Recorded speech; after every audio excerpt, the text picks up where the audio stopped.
am happy to join with you today in what will go down in history as the greatest demonstration for freedom in the history of our nation. Thank you to all of you who are joining us today on Martin Luther King Jr.'s day and boycotting the inauguration with us. Today, we are going to have a conversation about his legacy, some of the things that resonate till this day, but also the work that needs to be continued to be done on behalf of Martin Luther King. America is currently in a time where we're facing there's just an alarming rise in inequality. We're seeing things like DEI being removed. And essentially, we're going to have a conversation with Minister Dominique Alexander and Attorney Justin Moore. Okay, so first question. Dr. King warned us that his dream had turned into an American nightmare. How do you see this nightmare manifesting today with the attacks on DEI, bans on history books, legislations that are targeting minorities? Ooh, which one? For me or him? Let the attorney go first? Yeah, we'll let the attorney go first. Yeah, well, thanks for having me here, Dominique. Appreciate you. No, man. I'm always. Obviously, this is a bittersweet weekend with MLK Day, but juxtaposed with this inauguration. But before I get into the answer to that question, I do want to say congratulations to the Marcus Garvey family. We were able to get his father, we were able to get Marcus Garvey posthumously pardoned by Joe Biden. About a month ago, I had an opportunity to actually speak with the former president about the pardon, and it's good that he was able to actually get it done. I want to also come here and say that I'm advocating for my other client, Larry Hoover, and we're in the sweatshirt today.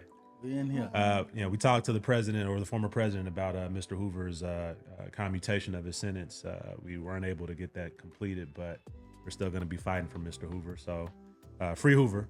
But to respond to your question about this American nightmare that has emanated from King's vision of a dream that never fully manifested itself, I think we're seeing the culmination of years of trying to avert or be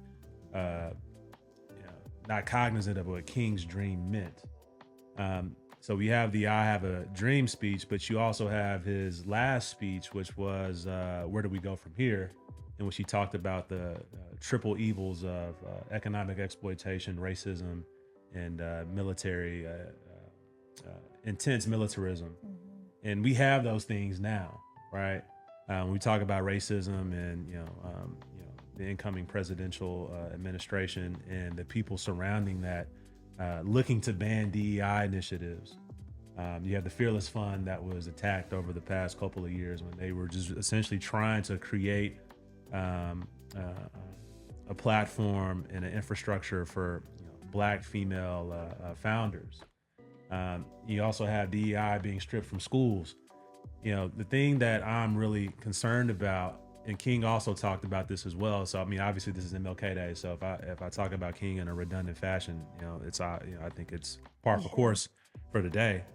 But he talked about one of the first things that we need to do when we talk about re-envisioning the movement is we have to have an understanding of who we are to establish a foundation of human dignity. And if we're stripping ourselves of the ability to tell our story, he talks about that amounting to being cultural homicide. They are inflicting cultural homicide upon us by not allowing us to know who we are and the brilliance that we have and the foundational elements that we implemented in this country to make this country as powerful as it is. So, yeah, I mean, the bans on DEI, the stripping of DEI initiatives in our economic institutions, stripping a lot of Black folks the ability of upward mobility within a corporate framework, and the fact that we're, and this is really bipartisan, or it's nonpartisan, but it's more American. The fact that, we had our former president admit that he knew that there were carpet bombings going on in the Middle East. Yes. This is the culmination of, King's nightmare, so to speak. And he warned us against this, and yet we still avoid acknowledging it. And in fact, we're doubling and tripling down on it. You know, I'm gonna echo that real quick, because, and I ain't gonna add to anything that Justin just said because I agree with all of it. But I'm just gonna talk about what Dr. King and what I think he felt that American Nightmare was, and particularly for Black people. I think that right now in this country, Black people is at an all-time high of what I would frame colonialism and in its acceptance and approval of who it is and success, right? Our level of how we judge ourselves based on successful life is based on yet a white man and a white woman's approval of who we are, right? And so we are successful if the white man said, we are successful if the status quo said. And the reality is that when we talk about that four corner wall of Black people and Blackness in the 1960s, 1940, and we talked about Marcus Garvey's in the 1930, is that when we talk about these words called Wakanda forever, right? At the end of the day, what is our Wakanda table in this 21st century, right? And so right now, it's like, just like Justin said, when we talk about education, when we talk about all of these different fabrics that are being attacked, it's because they have done a number on us really understanding who we are. Right. We don't know where we come from, and we don't know the historical fights that were that were won to allow us to have the type of financial freedom, educational freedom, housing freedom, all of these 360 things that we take for granted now to this day, don't understand that those things are connected to the roots of our ancestors' fight, and that there is blood drenched in that inequity of that situation. And so the reality is that when we look at, you know, people saying in this 21st century, man, I'm voting for opportunity, I'm voting for this, man, I don't want to hear all that, I don't, you know, I this, that, and third. And I'm like, dude, what do you think the root of social justice is? At the end of the day, if the root ain't for you to be successful, then my work ain't for, you know what I mean? I want to be able to see Black millionaires, Black billionaires grow, Black opportunity, Black educated kids, all of that. But you don't realize that that is the one fabric that they are going after, while they have you focus on the things that are not even relevant, and you focusing on the thing, and at the same time they rolling back things that allowed you to even buy that house. So the reality is that I believe that nightmare is tagged together because I believe that King saw a society of Black people that he wept for. A society of people that had truly lost their way. Like really, truly lost their way of understanding fundamentally who we are as a people. And that's Black, brown people, period. Everybody, every marginalized community has saw these things.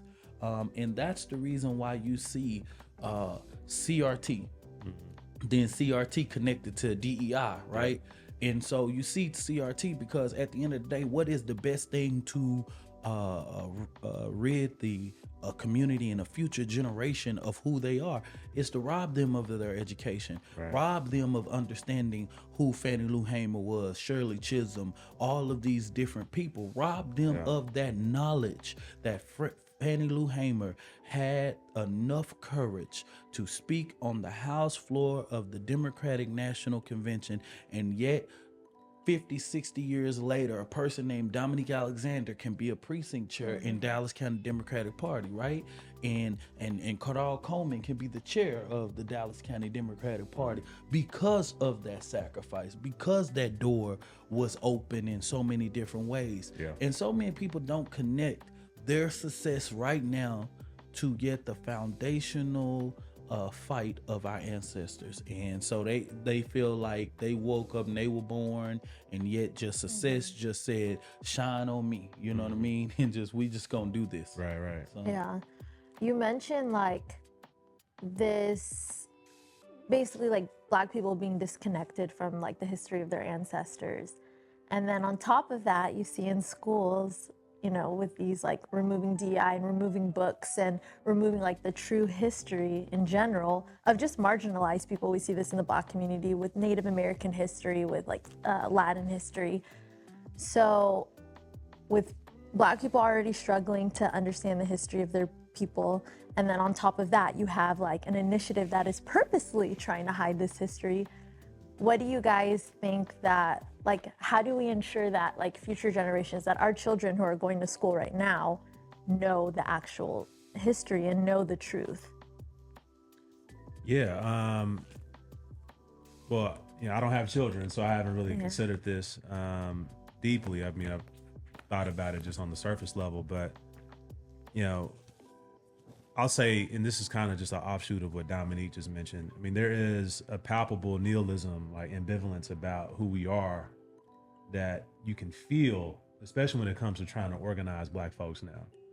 It's a much harder prospect now to get people to, you know, rally behind an idea or a concept to advance, you know, an initiative that is focused towards the Black community.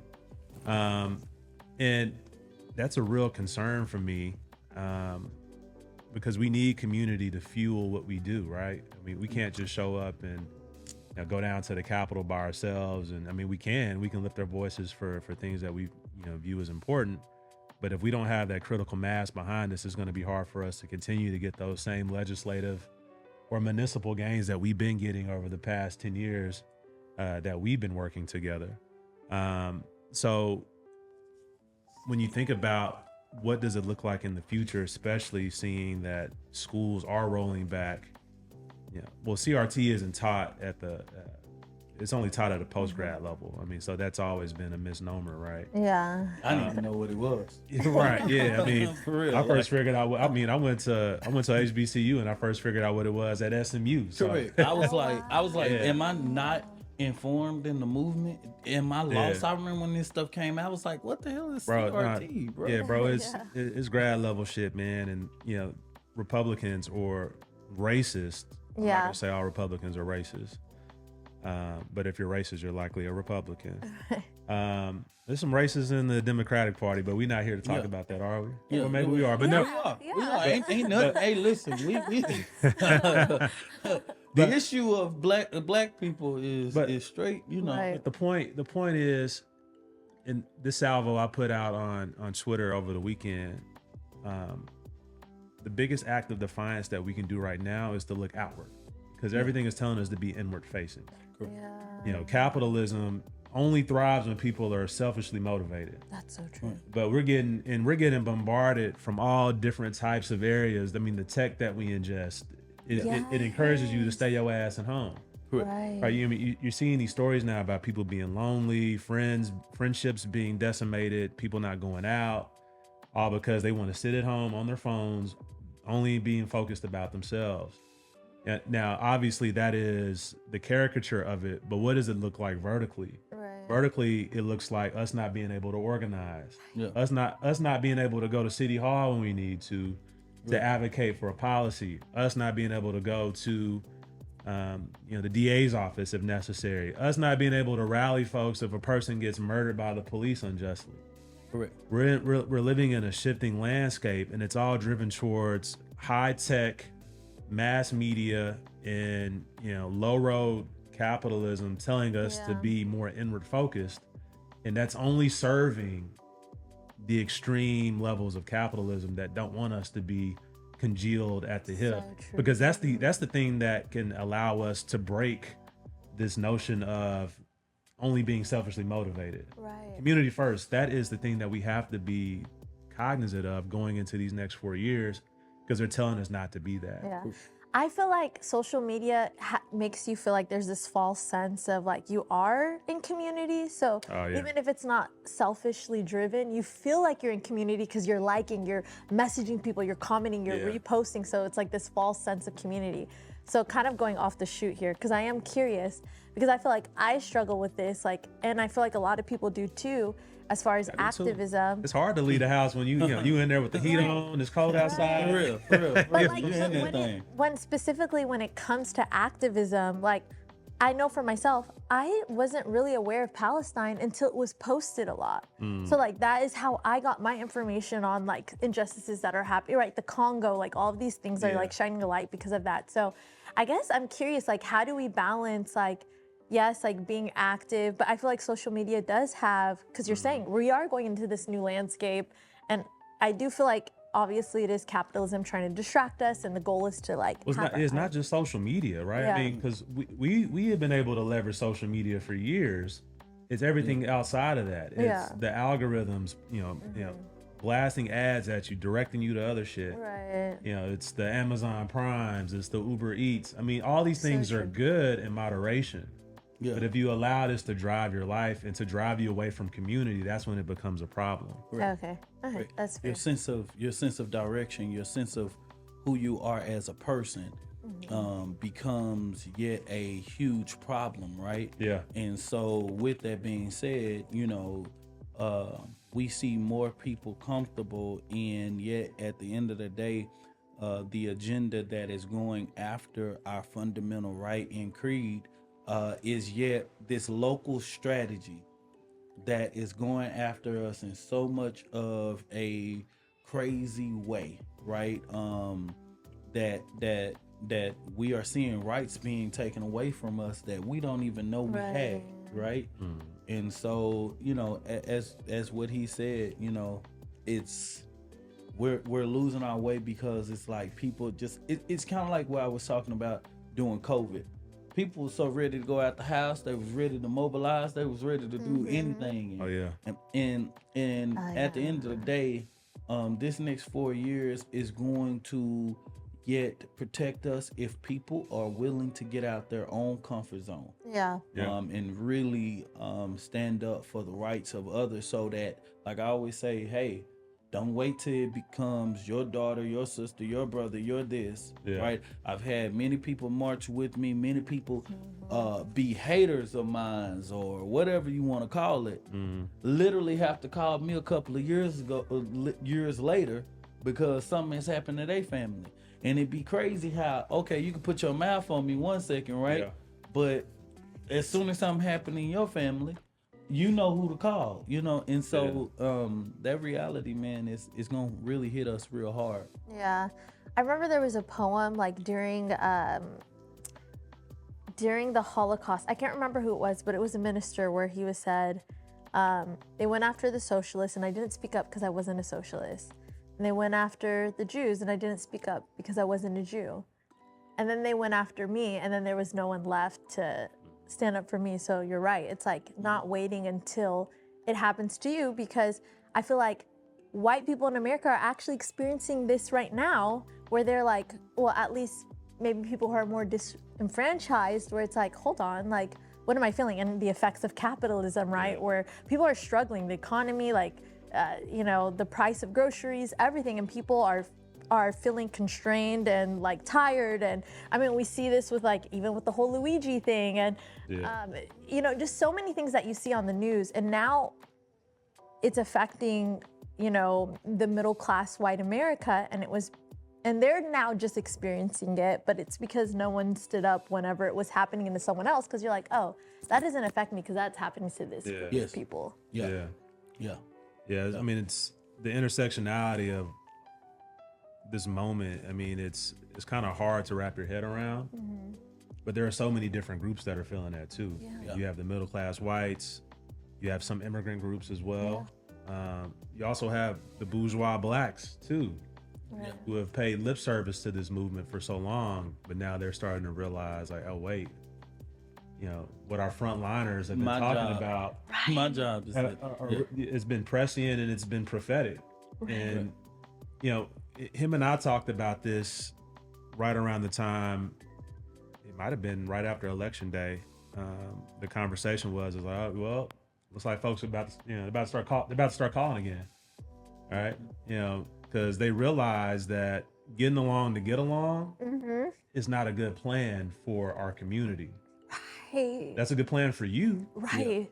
But when we talk about vertical like integration of like what it means, what policy is, you know, just going to work and saying like, yeah, it's good to have representation in a C-suite doesn't mean much for people that would never sniff a C-suite. So good. Right. And one of the things during George Floyd that kind of just fucked me up. You don't mind if I curse? You guys. It's fine. Yeah. Open space.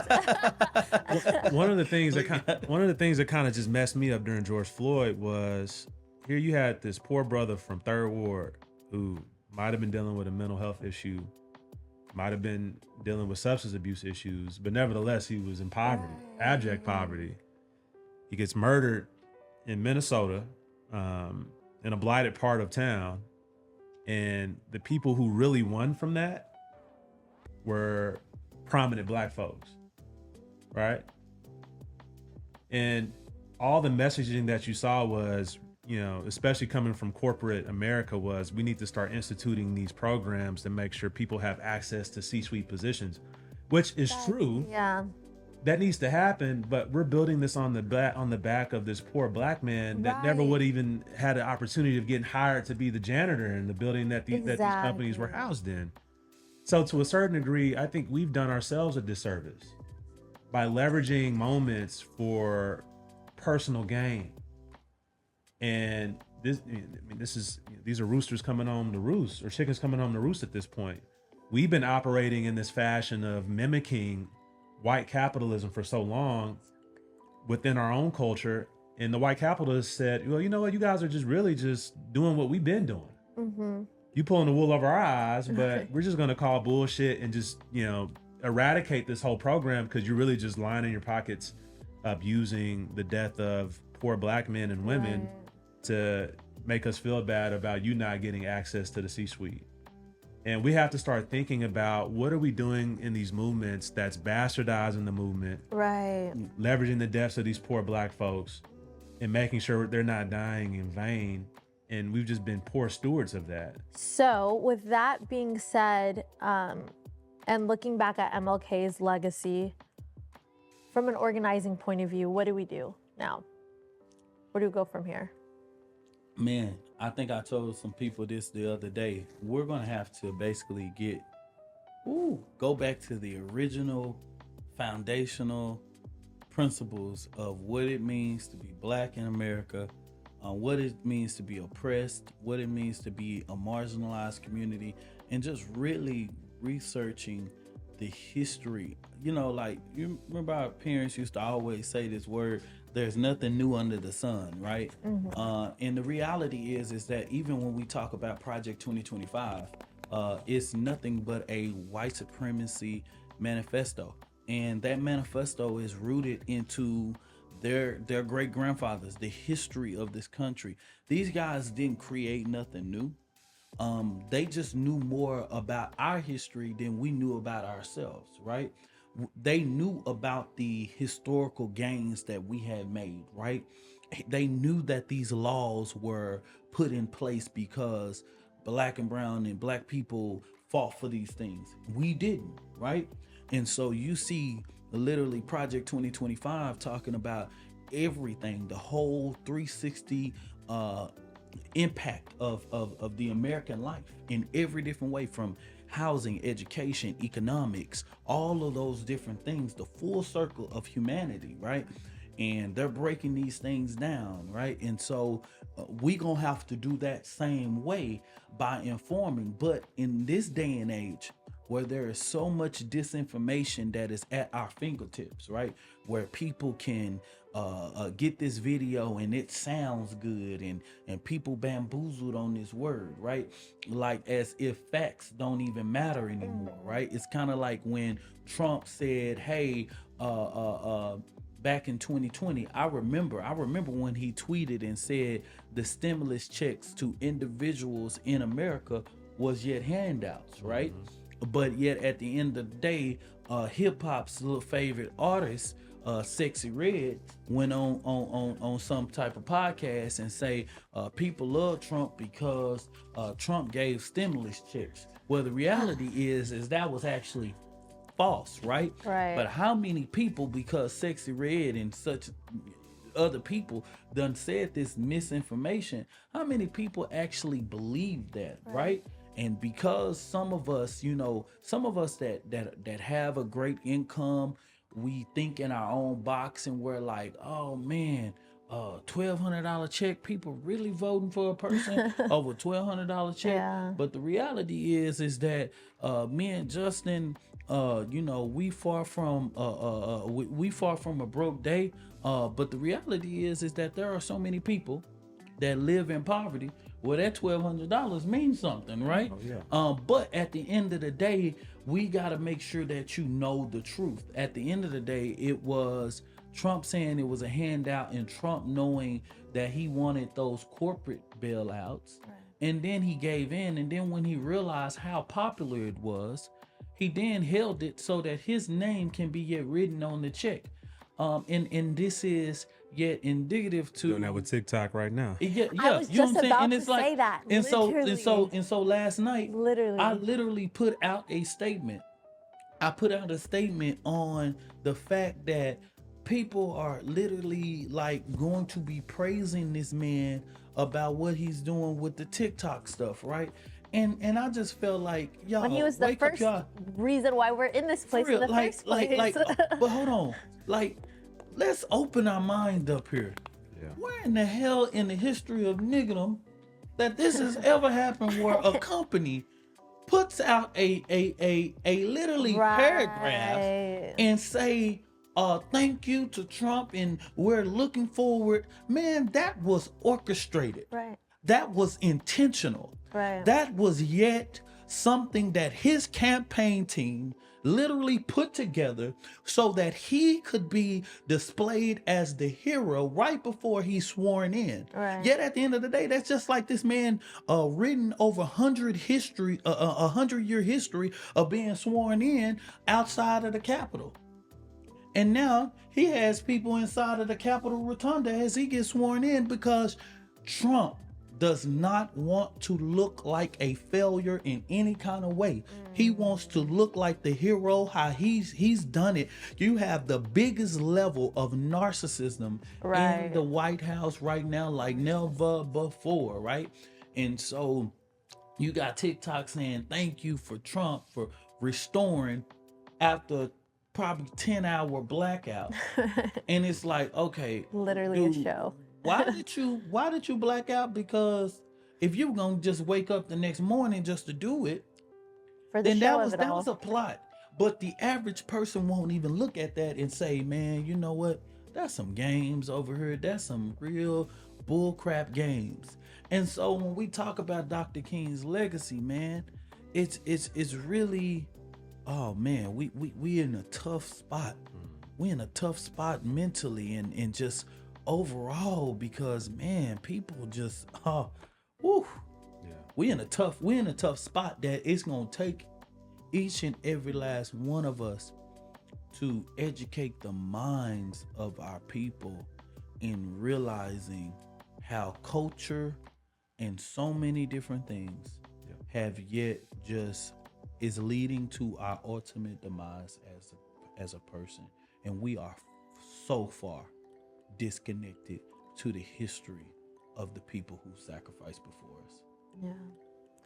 Yeah, I think to echo what Dom just said, and I'm not gonna harp on Trump as much because I think he hit every chord that needed to be hit. And I also think Trump is a symptom of something much larger in this country. Talk about it. Because at bottom, Trump is a deal maker, right? So whatever deal's on the table, he's going to try to make it. And deal makers are only symptomatic of what, I guess paradigm they're launched in or that they're enmeshed in. But kind of just centering back on King and how do we reignite his vision. I think he laid out a framework in his last speech. And I know I keep going back to that, but it's really prescient and it's prophetic. And it's something that I think all organizations and organizers need to follow moving into the future. But just talking specifically about our people, he talks at the outset of his speech about we need to know who we are, going back to the education piece, right? Because in order to solve a problem, you gotta understand the issues.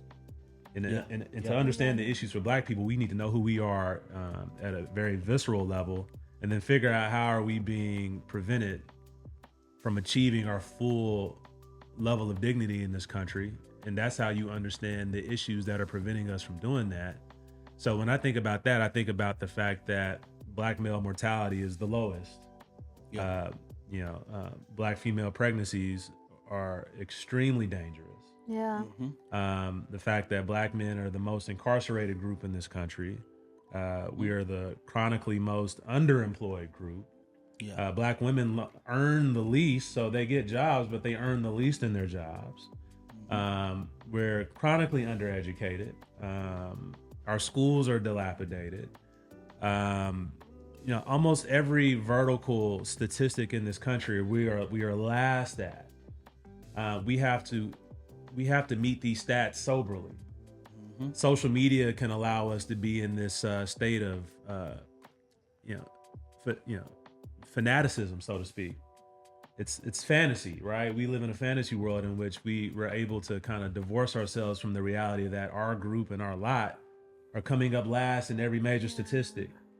Now, there are two things you can do about that. You can say, you know what, I'm just going to focus on myself and try and get mine, or I'm going to try and pull my entire community up. We need people that are going to do the latter, not the former. We need community-minded people that are invested in community, that are extremely focused on making sure the pillars in our community are thriving. So we're talking about schools, churches, organizations, right? So that's key. King also talks about the need for economic viability amongst all people. Now, this is what I think is going to happen over the next 24 months. You're going to see this explosion, or this continued explosion, of artificial intelligence, automation of workflows in the workforce. Now, there are some people that will say, well, it's going to make people more efficient. I think we need to guard against this notion that efficiency is the most important thing in our country.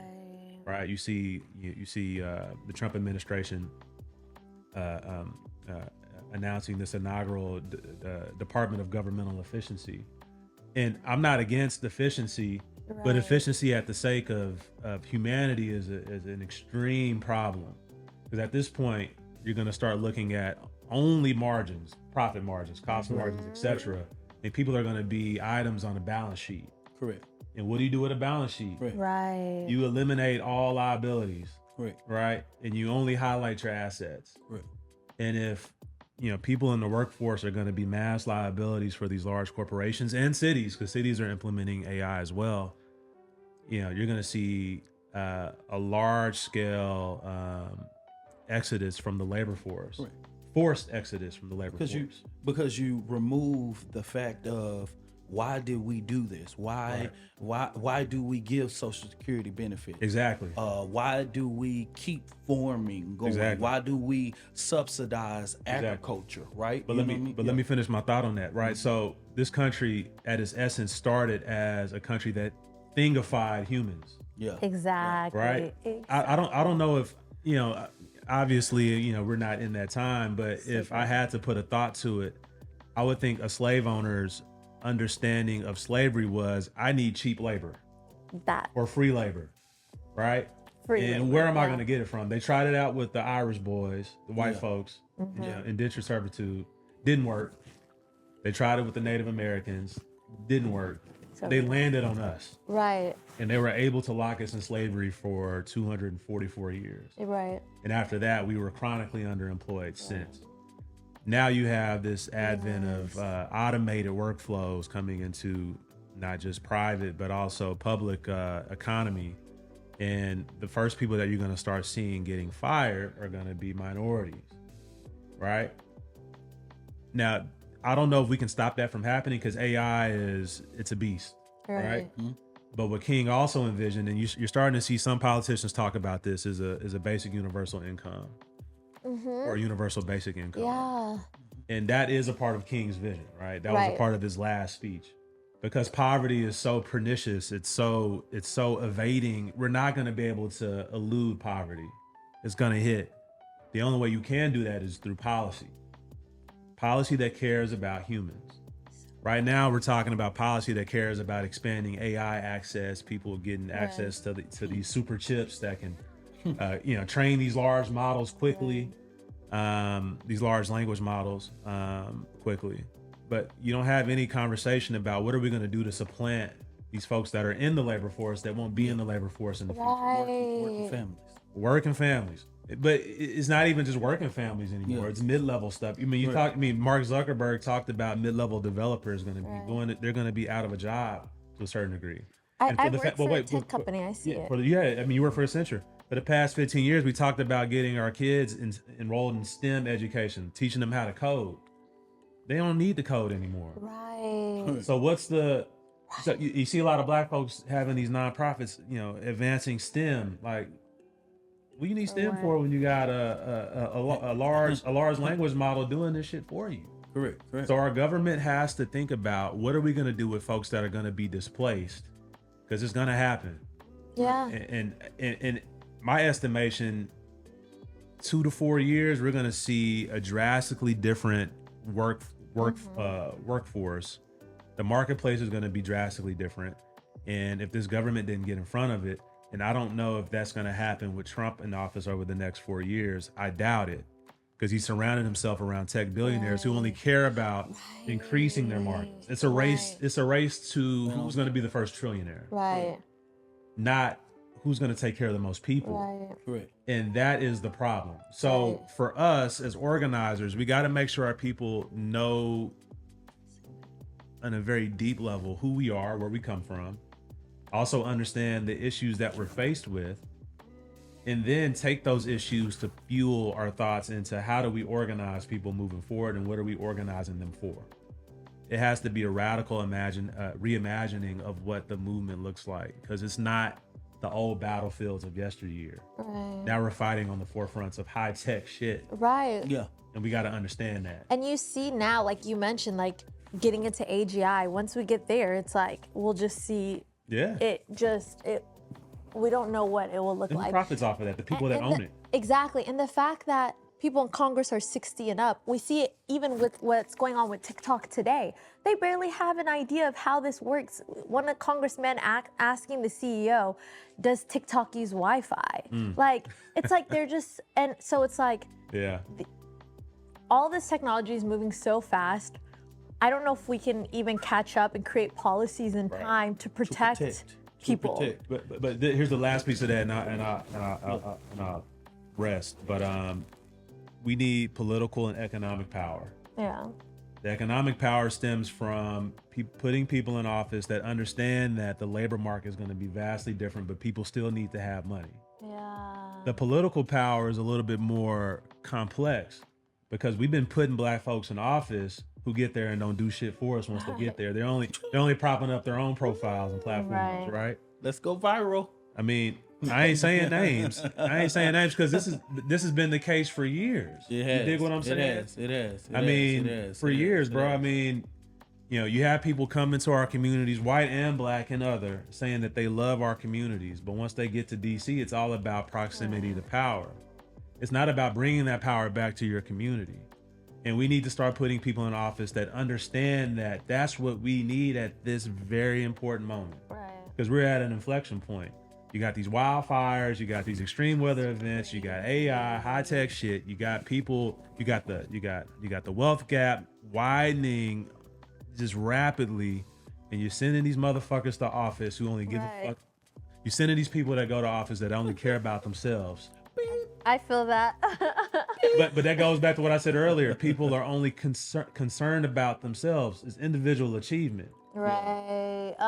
It's individual achievement. It's not movement work. It has to be read. It has to be read. Individual achievement, man. I tell people all the time, if I ran NGAN based on individual achievement, I probably wouldn't even be the president anymore. I'll just go ahead and freelance, worry about everybody else, right? Be consulting these companies. Yeah, just doing my own little old thing, right? But the reality is that's not going to be able to make sure that people have somebody to depend on when their rights are being violated. And it's not about yet, me addressing this case, it's about how much exposure am I getting out of this case, right? How much, you know what I mean? We take cases all the time, every day, that might not even be a case that's even newsworthy, but they are yet worthy to be addressed because they are wrong. And yet we know that. Yet we can't sit here and tell you, hey, go out in the front line. We can't sit here and tell you to be cognizant of civil rights, and us not be cognizant of when your business is being discriminated towards, right? When this white business is being propped up before this black business. And that's the reason why we have been a what I call 360 minded organization when it comes to the fullness of a human being, whether it's your livelihood, whether it's your business, whether it's your family, anything there is, because that's what Dr. King's legacy was, right?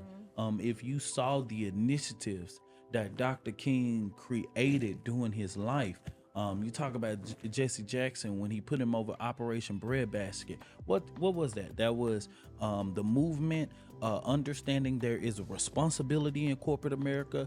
There is a responsibility towards business people, and ensuring that they understand where the movement and where the civil rights can be impactful and opening up doors for them. Yeah. But also having that trickle down effect, saying, hey man, listen, that 10% that you got to give or whatever, write that off with the movement, write that off with communal based organizations, people who are allowing these doors to yet be open. But the reality is that, and I say this because when we tie this into the 21st century, because so many of our people look at things in a colonialized lens, it look at it and say, man, I don't want to be involved with that, man. That's radical. Yeah. Where did you get this word radical from? Yeah. Where did this come from? What help me understand. Yeah. Do you being a black business owner in America is radical? But you know what I'm saying? Let me make this very clear to you, man. They don't want you to be operating. They don't want you to be no lawyer. They didn't want to hand you that damn SMU degree. But somebody No, they didn't. stood on the foundations to open all of that up. Right? My first day at SMU was a white girl I sat next to. She got up and scooted down 3 seats. Wow. Sit next to your ass, no way. You get what I'm saying? And people forget that, like, and so now when you look in a Trump America, at the end of the day, the boldness, it was like from the 60s, 70s, it started getting hidden. Now it's bold out here, right? And racism and bigotry, they are feeling like I feel like it's always like a response and a retaliation. So like when you see the civil rights movement, I discovered that all of these Confederate statues didn't happen during that time, but they were a response to the civil rights movement to remind Black people like, hey, this is what, you know? And even with Obama, like you have Obama, you have like this Obama presidency, and then you have Trump. So to me, it feels like a response almost. I would say that. I mean, the Confederate statues came when Woodrow Wilson was in office, and he was a virulent racist. But to your point, I mean, they didn't erect them right after the Confederacy. Right. But I'll say this. I mean, this is a concept I think, I don't know if it gets enough airtime, but the way Trump operates isn't as different than how Republicans operate isn't as different how Democrats operate. But it's just, it's a different flavor, right? But it's the same. But it's the same type of soda, right? The fox in the wood. Same systematic thing. It's like it, and you're seeing the manifestation of it. So Trump was unable to raise a ton of money, but he was able to get a lot of billionaires to support him. Yeah. Who own these platforms. Democrats keep Black people out of positions of power, or Black people who actually have a fidelity to Black issues out of power by keeping donor money away from them. Right? So at the end of the day, it's about who has access to money, right? I mean, I ran for office, you know, we did a decent job raising money, but the person I lost to, she raised $3 million, crypto money, right? But we're talking about these tech CEOs as if it's only a Republican thing. Right. But this is a Democrat. That is so true. Right? So that it goes back to the notion that we've been talking about, which is making sure our people are educated. and being able to see through the bullshit. Because the thing is, we get propped into a scenario where we have to make a decision on who's going to be representing our ideals, and then here come the facades. Oh, I show up to your church, or I do X, Y, and Z. Oh, I talk shit on social media, and you think it's cool, and blah blah blah, whoop de whoop. But they ain't really talking about nothing of substance. Right. And they're able to leverage their connection and proximity to us to say, you know what? Yeah, I went over to the Black community, and that pastor loves me, or I get all these retweets. You should give me some money from my campaign. Whereas the person that actually has real solid policy ideas and conscriptions, they don't get shit, right? Because they're not playing that hyper corporatized, political game. And politics has turned into very corporate based. I mean, you talk about, Kamala Harris, she raised $1.5 billion in 100 days.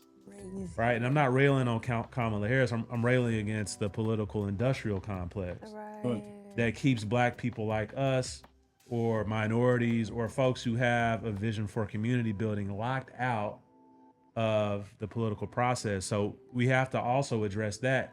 And it can't just be, we riding against Republicans and we're letting Democrats do the same shit that Republicans do. Right. Correct.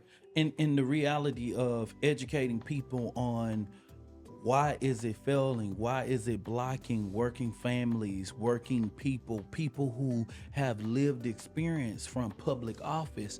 Because yet at the end of the day, we yet live in a society where it glorifies you being viral versus you actually filing a legislation that's going to change my life, or whether you organizing a moment. Hey, listen, I'm just going to speak truth to power. Or whether you organizing people to be able to get the John Lewis Voting Rights Act or the George Floyd Justice and Policing Act. Our American politics is yet, okay, are we going viral? Or not, right? But going viral, sitting in a committee, going at another racist person. I could sit here and attack a racist white man all day long and yet get 30-second clips and tell him a bunch of stuff. But at the end of the day, everybody is worried about me going viral, not looking at it and saying, hey, let me go to this website and see how many bills has filed, right?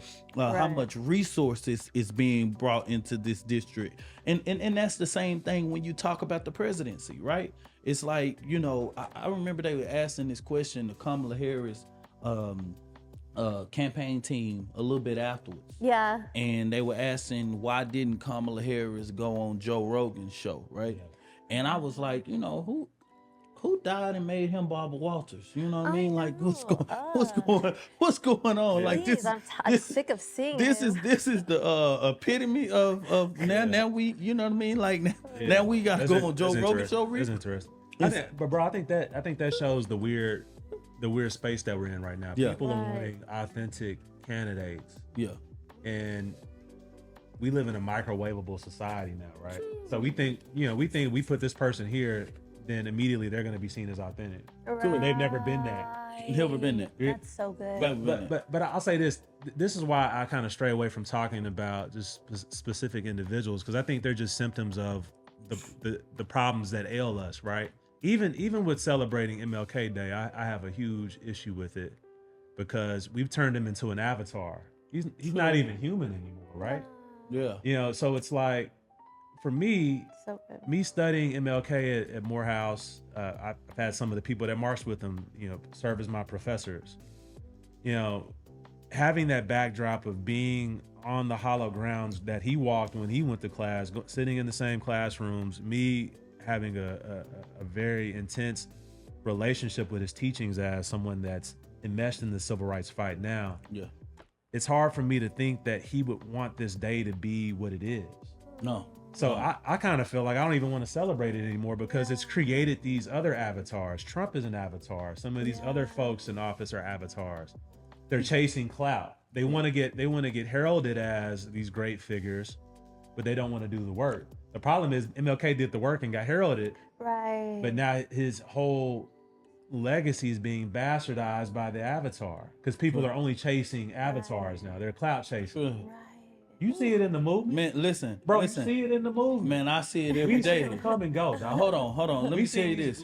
We see The these other jokers day, come and go, the other bro. day at the 10th anniversary gala, y'all heard me say on stage that I believe Dr. King would be yet embarrassed of this generation.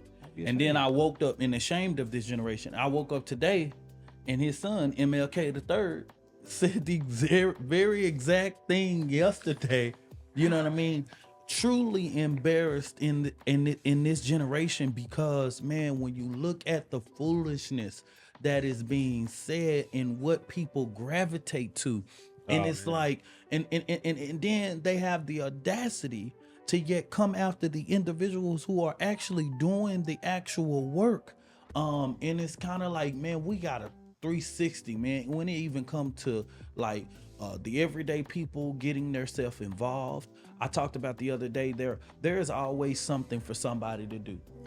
There's a, you know what I mean? Yeah, There's everyone has a their ministry. mission for everybody, right? Justin ain't gotta be a full class protester, gotta be on the front lines, right? Justin is the attorney, bro. I need you to be on speed dial. If I say 911, bro, I need you to come in that pinstripe suit and come in your best Johnny Cochran persona you could ever come in. You get what I'm saying? Yeah. Like, there's a ministry for everybody. Like when we're out there protesting, afterwards we're hungry. Somebody gotta give the biscuit. There is a mission for everybody. You might be a corporate person or a business person and different things, and be like, hey man, I can't do nothing but give y'all $500 a month or whatever, or I could afford this right here. I could do this, man. I gotta do that. There's, man, and I think that Dr. King would be so upset because we don't support each other. We don't build this infrastructure. We talk about these industrial complexes, but in order to knock down these industrial complexes, and I always tell people, when you have people power, you don't have to raise the same money as these institutions have, because all you need is, if they got 3 million, if you got 700 in people power, I'll take that 700,000 in people power any day, right? It has been shown historically, when you have true yet people power, yet it can change this world, right? Yeah. And so that's the reason why we try to educate the people on the movement. I know of many different things that I have done in this community where I've went against people who had about 10 times the budget that I had, and I literally tore they tail up. And the one thing about it is I had people power. They had to hire 6 or 7 or 9 people. I had volunteers about 40 people, right? And so the reality is when we get people to truly understand what the civil rights movement, what the women's suffrage movement was built on in its true essence, and you understand why they are trying to take this education out of our schools, because the audacity to inform our children that they have this power, that they can do this, that they can be this impossible, right? In order to create this a society of informational artificial intelligence, we have to rid them of the history of yet the people that didn't have this artificial technology, right? So how do you dummy a society in a generation, right? Take it out of school. Take these doggone readings and teachings out of school. Don't, hey, Harriet Tubman, don't tell them somebody rose. Don't tell them the Marcus Garvey. Don't tell them that story. No, take that out of school. Why would we put this in school when we are trying to yet get rid and strip them of their entire history so that we can put them in this pothole of an existence, right? And so the reality is that now you keep on going down this lane and people waking up and saying, thank you, Trump, for TikTok. Thank you, Trump, for TikTok, and this, that, and the third. And yet at the end of the day, if we was to vote today, people dumb self will go in there and vote for him just for TikTok, but still broke at home. Still ain't got opportunities. yet voting for your own demise, right? And so that's what I say. It's just like when you talked about the Confederate monuments, right? Those were put up as a sign of endearment. Those were intimidating factors that were put up in historically African American communities, right? If you see where they were put up, and particularly here in Dallas, they were put up exactly where black people were. And the one that we advocated to bring down, hell, F.D. Roosevelt actually did the ribbon cutting on it. So, that's the reality is fear-mongering tactics, scare tactics, all of these things. When you do those things and the people are misinformed, you can get them to do what you want. All right. Kind of pivoting, I have a question. So we talked about, Martin Luther King's legacy and, kind of what his dreams of the future were. One being like universal income and moving forward. But we see initiatives like Project 2025 and other things that are trying to actively dismantle progress that we're trying to make. So how do we prepare for it? How do we actively go against these policies? What do we do? You got to get back to the basics, right? The reality is that our ancestors have given us the roadmap and how to defeat these type of things that go after our fundamental rights, right? At the end of the day, like I said earlier, that's nothing but a white supremacist manifesto. And what they did is when they got their old grandfather's diaries, and they started going through and saying, hey, what was my great grandfather doing in 1950 and 1960? And what was the strategy? See, they got the old manuscripts of the KKK, right? They have these things. They know what the Grand Wizard was doing. So now they just need to inform the Grand Wizard that is currently just got sworn into office as President of the United States of America. So in order to do that, we have to be back rooted in how we affect policy.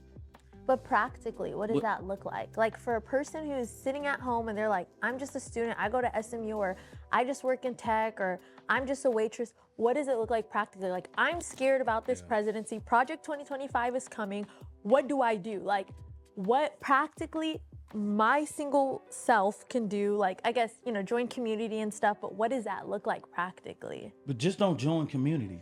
Join organizations and people who are actually fighting those issues, right? Who are informing you of those issues, right?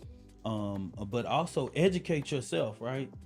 But get involved in the entities who are doing these things, right? Make sure you keep yourself informed of staying away from the organizations that have historically made themselves look like they were doing something but not done something. I said something in that whole word right there, Justin. Because you got to do that, because it's some pretenders out here, right? So it's gonna really take us really acting on it, and that's the responsibility of leaders of organizations such as mine. That's one of the tasks that we got to do, right? Is that we got to find a way to really inform these people to come start joining our organization, so that we can be able to start making sure that we not only, when it's election time, that we are in these voting blocks, making sure that these people are getting out to vote, but we're also in our local cities, in our local counties, and our state legislatures. The one thing about the Republicans that Democrats or just people just don't realize, in that this white supremacist platform and agenda has realized, is that everything local is national. And so while we're sitting here trying to figure out being seen on the National Supreme Court or seen on in DC or seen on anything, they don't care about that. They care about being seen on your local, at your local city council, at your local county commission, at your local school board. And that's why we saw things like critical race theory be flown in our school boards, because if I can disarray the local, which everybody see, if I can start putting fear-mongering tactics by saying, hey, I need you to expand the police. We need to put more officers. We need to put more officers when data says that the social economic element of this community is literally the reason why these communities keep on rising in poverty. These communities that suffer food apartheid, these communities that suffer lack of resources and wraparound services, but yet we feel like the root or something that's going to heal it is by putting more police officers in it, right? So what does that do? That's based on fear mongering when we already have data that more than 70% of what the police department does ain't even violent crime. But when you look at it on the news, you see nothing but we're standing up to violent crime. We're standing up to violent crime. But when you crunch the data, you realize, hey man, y'all ain't standing up to violent crime. Hell, y'all 70% of what y'all do is fighting poverty. So what is that, right? And so these tactics, they flood local communities so that then when the national elections and the statewide elections come up, they already did enough damage in the local community, right? That it can resonate up when the Grand Wizard Donald Trump says it. Then it's been poured in the local media and all these different types of stuff. We had these thing called STU in Dallas, where yet this billionaire has spent this money to put this ballot initiative in Dallas to hire 1,000 officers to make people to eliminate the immunity and make people feel like they gonna be able to sue the state the city of Dallas, right? And then it was this caveat, right? I tell people all the time that just recently the city of Dallas was able to vote in a charter amendment that said that now you can sue the city to enforce state law. Right. And then I asked the average black person, have you looked at state law in Texas? Do state law look like it embodies you? Do it look like it values you? So what you gonna do to enforce state law towards the city of Dallas? You know what I mean? The last time I checked, the state of Texas law is probably about the worstest thing towards black people. You know what I'm saying? That's the last thing I would want to enforce towards city, because then you take away from local control and the influence of city council to actually doing what everyday people want them to do. It's kind of like what Justin said earlier, right? Now you got this governmental efficiency and all these different types of things, right? So then when they put these immunity things in, they already then won at the state legislature. So then if you got this local city council member that the people didn't elected, all of that bull crap that he think or she think that she gonna be able to do, they ain't gonna be able to do it no more, right? So if state law says, hey, you can't put this funding in there, and the local community says we want to do it anyway or whatever and stuff like that, right? Because people are dying, poverty is dying, then you take that local control away. And where did that local control be taken away from? Be taken away from where marginalized people and people of color is living. But your question was, what are Practically, like, what are the steps that we could do to like resist or these policies? Yeah, I kind of just reanimated what I said earlier. The most radical thing we can do right now is be in community. Mm-hmm. What's a social justice movement without people being social, right? But we need to build real substantive political power and economic power. And what does that look like for the Black community? Building political power is joining your local party, right? Dominique just mentioned he's a precinct chair, and they hold an enormous amount of influence. They get access to data that these politicians need when they're running for office. They're able to vote on certain measures within the party to apply a level of accountability, not just with the party, but with the elected officials as well. So I think that's important, getting really involved with local politics and national politics. From an economic power standpoint, that's going to be something that's a little bit more complex, because you can't just walk out and get $1 billion tomorrow. Right. But you see these billionaires playing at the national and local level now, right? It's not just national politics. They're coming into these local cities, these state legislatures, trying to influence policy. You got to find a way to push back against that. Now, what I've seen is a lot of these VC guys come in and bet on politics like they bet on companies. Right. It's just money being thrown around, and they feel like they'll hit with something, right? Mm-hmm. The best way of doing that is a group economic approach in which we reinvest in our community-based pillars. I would like to see us owning our own community centers, right? The strip malls in our neighborhoods, we need to own those as well. It's not just about just propping up Black business, but it's making sure the Black economy is strong, to ensure that we're hiring people, making sure folks have access to the resources that they need so they can think about being politically engaged. Yeah. Larry Hoover told me this. It might have been one of the first conversations I had with him. He, one of the more profound things that he did was he turned his street gang into a political movement. They were maybe 50,000 strong in Chicago at one point. And you got to think, you got these returning citizens coming home, running for office, having a political engine behind them, having people to knock on doors, raise money, etc. It was an engine that was unseen in the city of Chicago. That's why they sent him to federal prison under a mountain in isolation. But nevertheless, I think the sage part about that was he understood that, and he still talks about it today. It's like he says, how can you get a person that's having to worry about putting food on the table to think about politics? Right. Right. Yeah. Woo. That's the thing. They divorce us and separate us from resources, so we don't even have the ability and the capacity, the physical capacity, to think about politics at a deep level.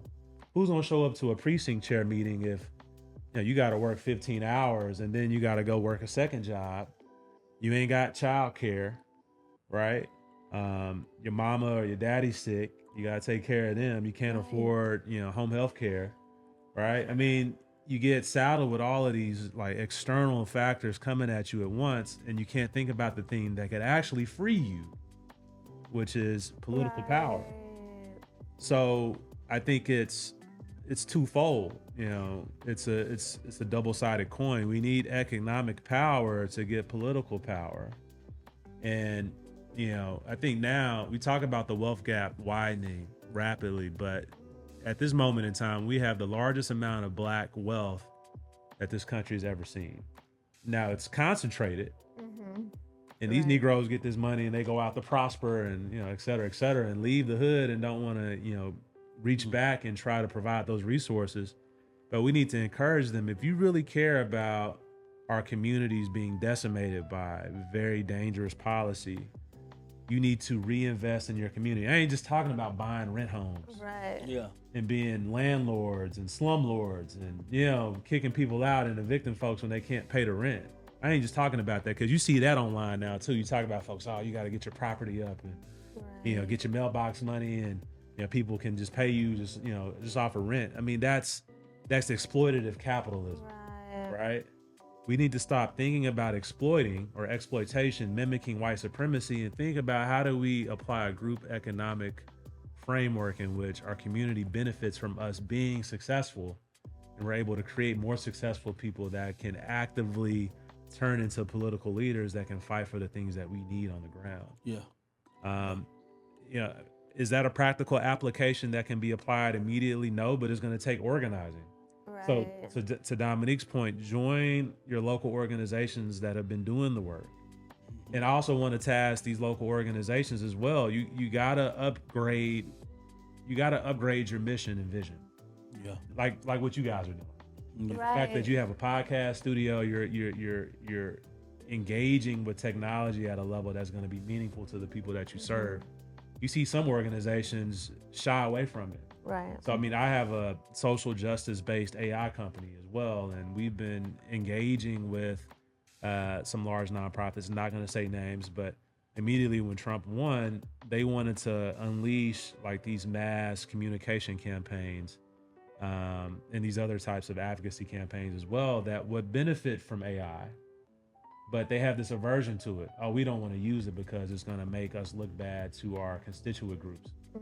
Well, you don't think that these white supremacist organizations and the White House, you don't think they're going to be using AI? Because if they're using it, you're already behind the 8 ball. And the next generation Action Network uses it. Okay, yeah, I mean, exactly. You guys use it. You work for Accenture. You understand if you're not using these tools, your competition is going to blow you out of the water. Yeah. And that's just that's the harsh reality of it. So we have to task our organizations to continue to grow and not use these outdated organizing models, because me as a constituent member, I see that you're not running your organization efficiently. And I'm telling you, we don't need to get boggled down by efficiency, but to a certain degree, we have to still respect it. Yeah. And if I see your organization not respecting the fact that these other organizations that don't have my well-being as a part of their mission, if I see them using these tools and you're not, then for one, it's going to make me feel bad about joining your organization, but it's also going to give me a sense of despair about the movement. Right? So we just need to think about these things in a much more high-grade way, in a much more sophisticated way. And I think that's how we can start practically applying what's needed moving forward into not just the next 4 years, but into the next generation of organizing and social justice activism.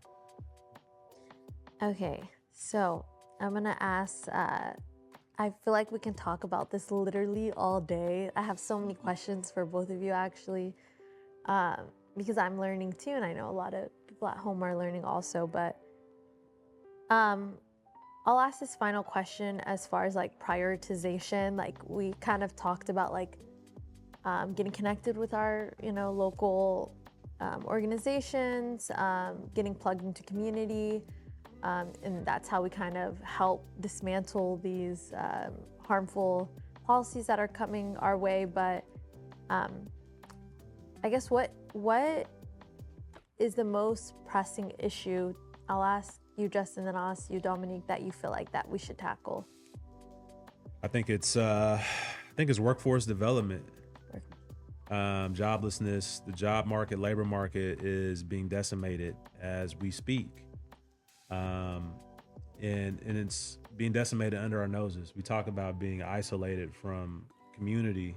I think one of the things people aren't realizing is that the job market is drastically changing due to increased automation. Now, for the past 10 years, I've worked stridently on criminal justice reform. In a sense, ending the war on drugs, freeing folks. That's what I've been doing the past 5 to 6 weeks with the Biden administration, advising them on clemencies and pardons. That's what we've been doing for the past 10 years. Dominique knows I went to the White House to advocate for criminal justice legislation. This was when Trump was in office. I guess the only good piece of legislation that came out of those 4 years was the First Step Act. But what I think about now, after I've worked in this space on the front lines for so long, and King used this in one of his speeches when he talked about he felt like he was freeing his people into a burning house. Oof. If I'm fighting for people to leave these penal institutions to come home, what are they coming home to? They're not coming home to the ability to earn a living, to be able to make good on, to make good on the fact that they were rehabilitated. So if they're being brought back into the zeitgeist of despair and displacement, what are they left with? Yeah. They're left with having to flirt with going back into the penal institution that they left. So for me, workforce development is the most pressing issue.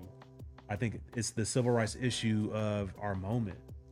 Especially with AI, as we've been talking about, becoming much more prevalent. How do we make sure people have the ability to work and to earn a living that allows them to not only pay for themselves, but support their families? For me, that is key. And that's what I intend to be working on moving forward. I'm still working on the criminal justice stuff because that's just a part of who and what I am, but they're all interlinked. Yeah. So Man, Justin hit it right on the head. You know, I think that I would just say, you know, and I don't think that what he said really disagrees with this, and I'll just use the word education, right? Because what we see the attacks in the future of our country. I always tell people, and I was doing a professional development at South Oak Cliff High School, and I told the teachers, this generation is the grandchildren of the failures of the 1993 crime bill. Yeah. And the reality is that sometimes when you are a teacher, you would say, man, I would deal with these kids before I call their parents, because sometimes their parents is worse than their damn kids. You know what I mean? And so the reality is that if we think any culture is going to mount up to yet white supremacy, and they continue to do the number that they are doing on people of color when it comes to related to education system right now, then we are going to have a real lost society. The reality is growing up in the state of Texas, we had our version of what we was told about the Battle of Alamo, right? And we was told this story, and yet when we got older, we realized that story was far from the truth, right? And so we literally saw movies, right, in our social studies classes that literally upheld this lie, right?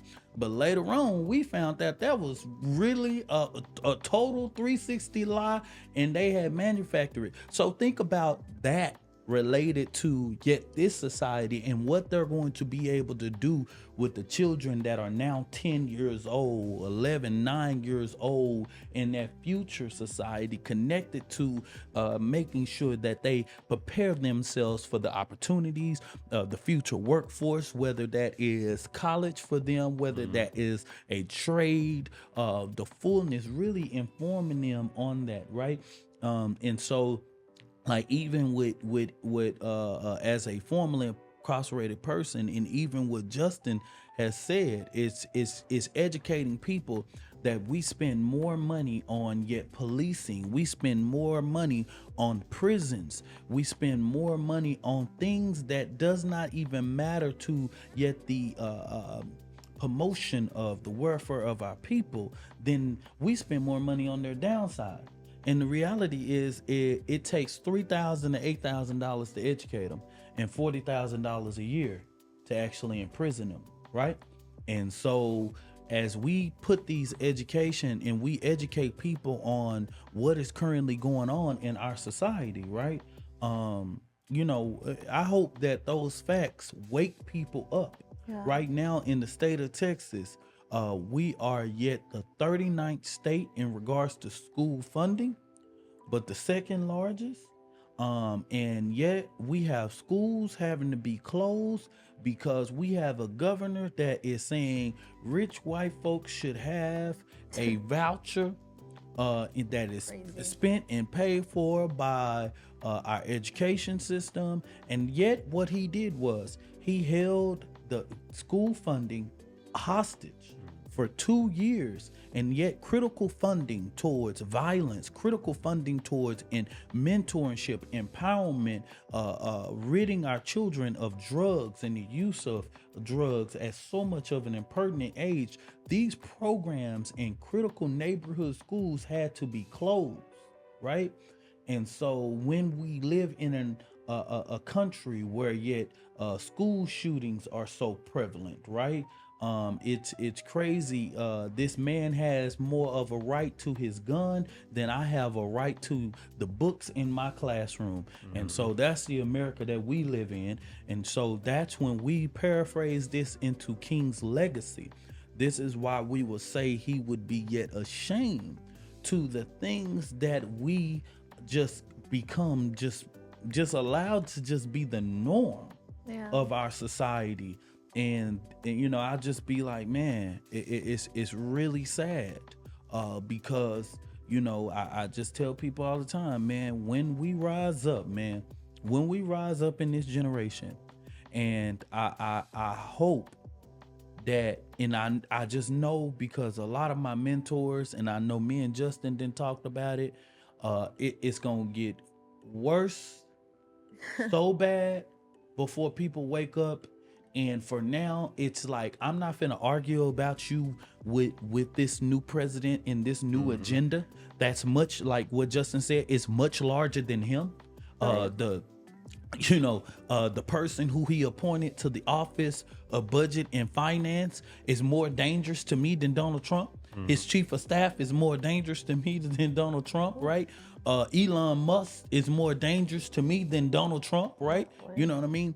The reality is that I'm not finna sit here and waste my time arguing with you. I'm just gonna tell you what Trump told them people on January 6th. Stand back and stand by, right? You know what I'm saying? Because you didn't truly fucked around and found out, right? And so I'm not fenced to, because yet I'm an experienced organizer. I'm a person who has been on the front lines. I'm a person who have saw white supremacy right in its face. I have been on knowing what their agenda is. I've studied it. I've had to fight against it. And so the reality is that I'm not fenced to use my resources arguing with you on, even if you want to put Kamala Harris in the story. This ain't got nothing to do with Kamala or anything. But one thing, the buck stops when yet my identity, my right to my skin, the right to my culture, the right to who I am is yet under attack. There ain't even no doggone discussion. So what I tell people all the time, I put a post out on social media the other day. Listen, I'm gonna put this post out because this time next year, I want to see how many people feel the same way they feel today. And organizations like ours, the Next Generation Action Network, and Attorney Justin Moore, and so many others, we just gotta be prepared and equipped for what we already know is to come. Because we are already educated on what is to come, right? We already know these people. We have studied these people, right? The same person who he just put over the office of budget and finance is the same person who was the co-founder of Project 2025. The executive director of the Heritage Foundation was the same person that was the executive director of the Texas Policy Foundation that literally fostered the CRT movement. So if you are not connecting the dots, you are lost in sleep, and you are not truly operating in the legacy of Dr. King. And if you are still dreaming, let me end this thing with saying that dream, even King had burned, and told you that what I'm dreaming about right now is yet this American nightmare. So down with the dream and up with the nightmare, because when we study the nightmare, it brings liberation to our people. Don't focus on the dream, focus on that nightmare, focus on the true legacy of Dr. King. And when we focus on the true legacy of Dr. King, like my pastor always say, Freddie D. Haynes, we gonna be all right. Be all right. Yes, we'll be all right.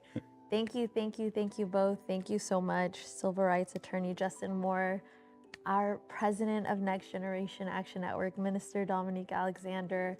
And as we just continue to celebrate this day, just like Justin said, not to bastardize or to caricature Martin Luther King, but to actually do the work necessary to move his legacy forward. So what I took away from today is to continue to educate myself, get into community, plug into your local organization.